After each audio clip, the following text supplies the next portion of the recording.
Greenland के मुद्दे पर टैरिफ लगाकर के डोनाल्ड ट्रंप ने यूरोप से युद्ध का ऐलान कर दिया है।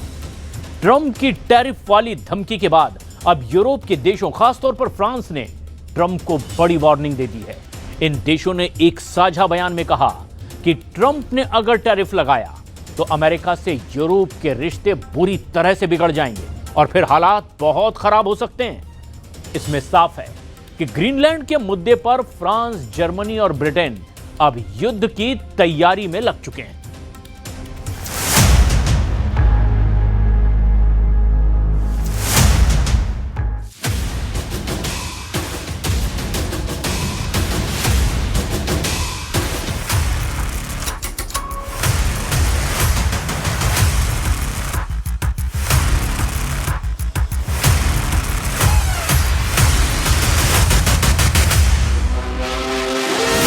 2026 में डोनाल्ड ट्रंप और व्लादिमीर पुतिन का एजेंडा साफ है।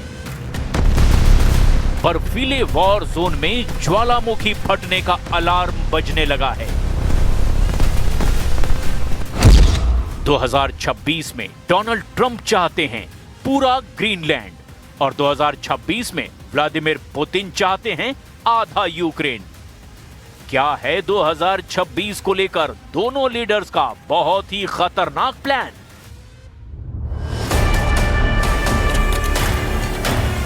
– 2026 की शुरुआत में ही ट्रंप और पुतिन के इरादों को देखकर पूरा यूरोप घबरा गया है। मैक्रों, मर्ज और मेलोनी अब जेलेंस्की को नहीं, पहले यूरोप को बचाने की सोच रहे हैं, क्योंकि ट्रंप ने डेनमार्क के ग्रीनलैंड को उसी तरह निगलने का प्लान तैयार किया है जैसे पुतिन ने यूक्रेन में ऑपरेशन डॉनबास चलाया है।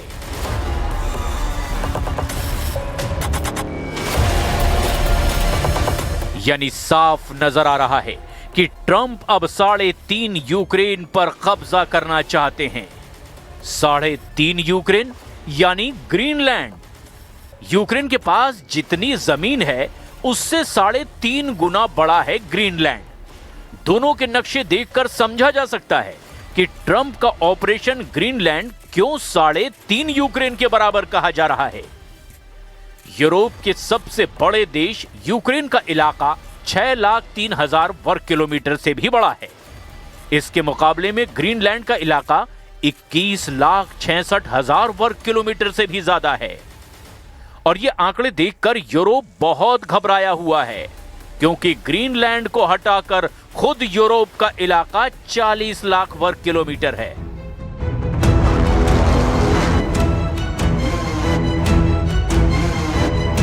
दोनों ही इस वक्त दुनिया के सबसे बड़े वॉर जोन बन चुके हैं।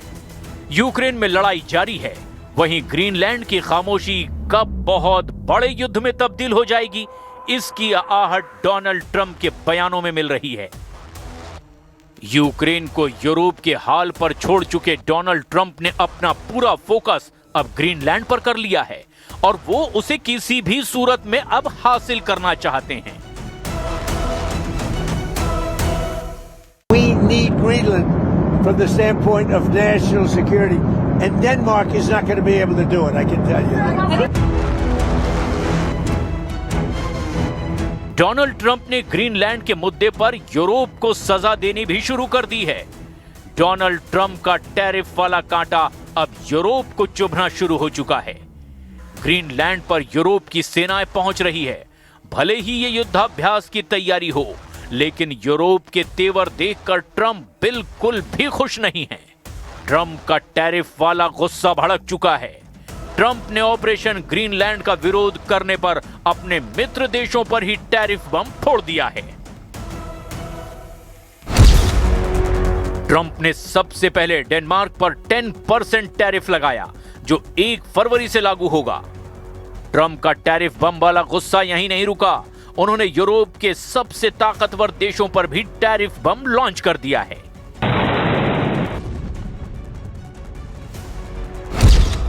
डोनाल्ड ट्रंप ने फ्रांस, जर्मनी और ब्रिटेन पर 10% टैरिफ लगा दिया है और ये तीनों देश यूरोप को चलाते हैं। इनकी अर्थव्यवस्था ही पूरे यूरोप को कंट्रोल करती है। ट्रंप का टैरिफ बम वाला गुस्सा यहीं नहीं रुका, उन्होंने इस बम से यूरोप के कुछ देशों को भी घायल कर दिया है।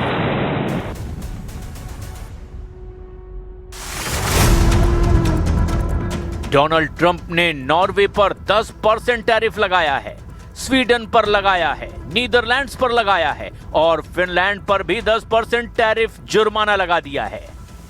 लेकिन डोनाल्ड ट्रंप ने टैरिफ बम की ताकत और बढ़ाने की धमकी दे दी है, यानी वो यहीं नहीं रुकने वाले।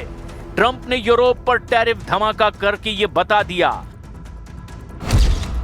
कि अगर यूरोप बैकफुट पर नहीं आया तो 1 जून से 10% टैरिफ 25% वाले जुर्माने में अपडेट कर दिया जाएगा।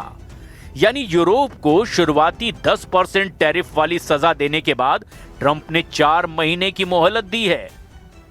इन सब के बीच यूरोप सवाल पूछ रहा है कि इटली पर टैरिफ क्यों नहीं लगाया गया। ये ट्रंप और मेलोनी की ऐसी केमिस्ट्री लग रही है जिसमें ग्रीनलैंड के मुद्दे पर यूरोप से गद्दारी की बू आ रही है। L'attenzione che la presidenza americana attribuisce, come vi ho detto molte volte, alla Groenlandia e in generale all'Artico, che è una zona strategica nella quale chiaramente va evitata una eccessiva ingerenza di attori che possono essere ostili.